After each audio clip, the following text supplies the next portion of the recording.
नमस्ते, अभिवादन आपका इनोसेंट इन्वेस्टर के इस नए वीडियो में आपके लिए डिस्क्लेमर। दोस्तों, बात करेंगे चुनाव रिजल्ट्स की। रिजल्ट्स के ऊपर काफ़ी सवाल आ रहे हैं। क्या अगर भाजपा हार जाती है तो बाजार में बड़ी गिरावट आएगी? क्योंकि कुछ एक्सपर्ट्स आपको ये बात बता रहे थे शुक्रवार की गिरावट को लेकर के कि चुनाव रिजल्ट्स का काफ़ी असर पड़ सकता है बाजार पे। वही चीज़ हम डिस्कस करेंगे। अभी आपके सामने डेटा जो बनकर आ रहा है, टीएमसी बहुमत पाने जा रही है आराम से बंगाल में, और ये सबसे ज़रूरी स्टेट था कम से कम अगर भाजपा की बात की जाए इनके लिए। बाकी भाजपा को बढ़त कहाँ पर है? छोटे छोटे राज्यों में, आसाम और आई थिंक हाँ पुडुचेरी में। बाकी तमिलनाडु में अलग, और केरल में तो अलग लेफ्ट पार्टियां ही जीतती हैं। ठीक है, ये तो हो गई लेफ्ट राइट की बात, हम अभी कर लेते हैं। लेकिन आपको यहाँ पर बता देते हैं बाजार पे क्या असर होगा इस चीज़ का। मैं आपको आराम से बताऊंगा, देखिए बहुत ध्यान से समझिएगा।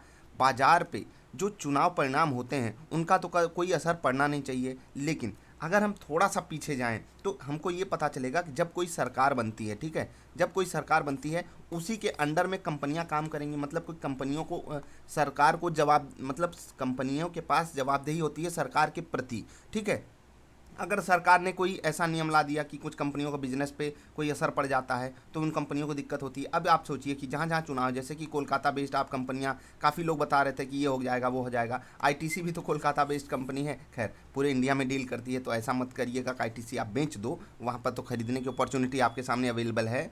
अगर गिरावट आती है तो और बड़ी अपॉर्चुनिटी होगी। लेकिन अभी ये समझिए कि सरकार से हमारा नाता किस तरीके का है। सरकार सिर्फ क्या करती है, जो काम मतलब सुचारू ढंग से हो रहे हैं उनको और सुचारू ढंग से करें, और जो नहीं हो रहे हैं उनको तो कम से कम नॉर्मलेंसी की तरफ लेकर आए। सरकार का काम यही होता है। अब बात आती है कि बीजेपी अगर हार रही है तो बाजार पे लोग नेगेटिव असर क्यों बताते हैं? जैसे कि चुनाव परिणाम में कभी भी ऐसा होता है किसी राज्य का, जैसे गुजरात का चुनाव, अगर आप बाजार में उस वक्त रहे होंगे तो आपको पता होगा कि बीजेपी जैसे ही पीछे हुई वहाँ पर भयानक गिरावट आई थी बाजार में, बीजेपी आगे हुई, भयानक उछाल आया था बाजार में। ये सब क्यों होता है? देखो, जो पार्टी सेंटर में होती है, ठीक है, उसी पार्टी की जीत पे बाजार बहुत खुशी मनाती है, क्योंकि बाजार को हमेशा स्टेबिलिटी पसंद है। बाजार को क्या पसंद है? स्टेबिलिटी। मैं बार बार आपसे ये चीज़ कहता हूँ, बाजार हर चीज़ डाइजेस्ट कर सकती है, लेकिन अगर वहाँ पर स्टेबिलिटी नहीं है, क्लैरिटी नहीं है, तो बाजार इस चीज़ को कभी डाइजेस्ट नहीं करना चाहती, और ये चीज़ बाजार को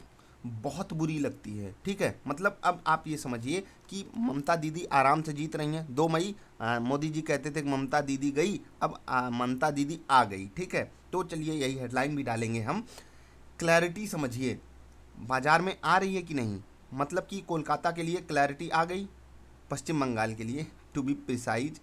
तो बस यही क्लैरिटी चाहिए थी। अब हम गवर्नमेंट बन जाएगी तो वहाँ पर तकलीफ आती, लेकिन ऐसा कुछ हो नहीं रहा है। तो दीदी आ रही हैं, दीदी अपना काम करेंगी, जैसे काम करती हुई आ रही हैं, कोई दिक्कत है नहीं। बाजार में क्या एक नेगेटिव सेंटिमेंट आ सकता है इसके प्रति? जी हाँ, क्योंकि जो सेंट्रल गवर्नमेंट है अपनी, उसकी जीत नहीं हुई है इन स्टेट्स में, खासकर बड़े स्टेट्स में।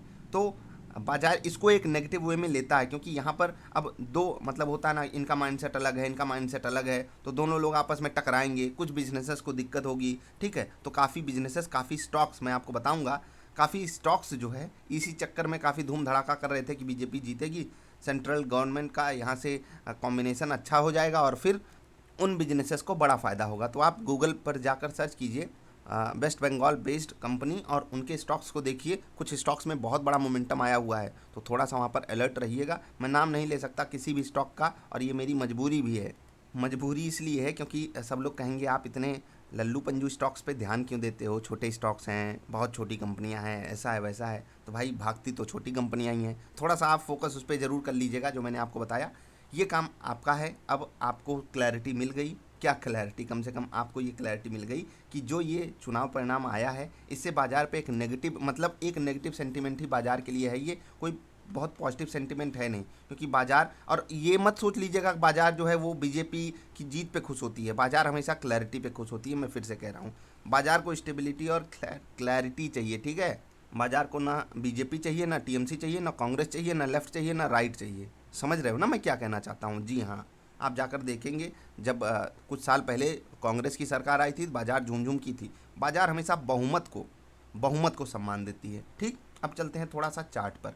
चार्ट पर हमें निफ्टी का जो चार्ट दिखाई दे रहा है, यहाँ पर जो गिरावट आई, इसके पीछे का कारण लोग पूछ रहे हैं कि क्यों गिरी थी बाजार। मैंने आपको बताया भी था, कि ग्लोबल मार्केट्स के कारण ही हमारी बाजार गिरी है। चुनाव वगैरह थोड़ा सा मतलब 10-15 पॉइंट हम कह सकते हैं, चलो चुनाव के रिजल्ट से पहले बाजार थोड़ी सी नर्वस थी और इस कारण वो हो गया। अब ये समझिए कि ये जो रिजल्ट आ रहा है इससे बाजार पे थोड़ा बहुत नेगेटिव असर जा सकता है। ग्लोबल मार्केट से भी हमको सहारा नहीं है। मैं आपको 1 मिनट दिखा देता हूँ। ये आप देख रहे हैं अमेरिका की बाजार डाउन, यूरोपियन मार्केट डाउन और एक पॉजिटिव भी है, तो बहुत ही मतलब 0.12%, कुछ खास है नहीं, 8 पॉइंट ऊपर है, ठीक है। उसके बाद कैक डैक्स देख लीजिए, डाउन ट्रेड कर रहे हैं अपनी बाजार।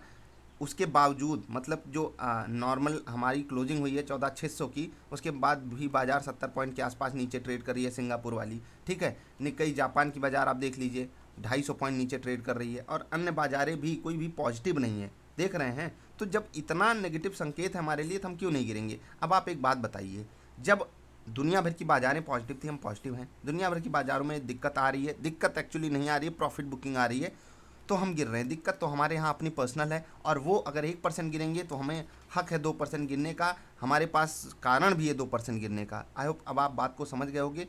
एक्चुअली में बाजार चलती कैसे है, एक्चुअली में बाजार चलेगी FII DIH के पैसे से।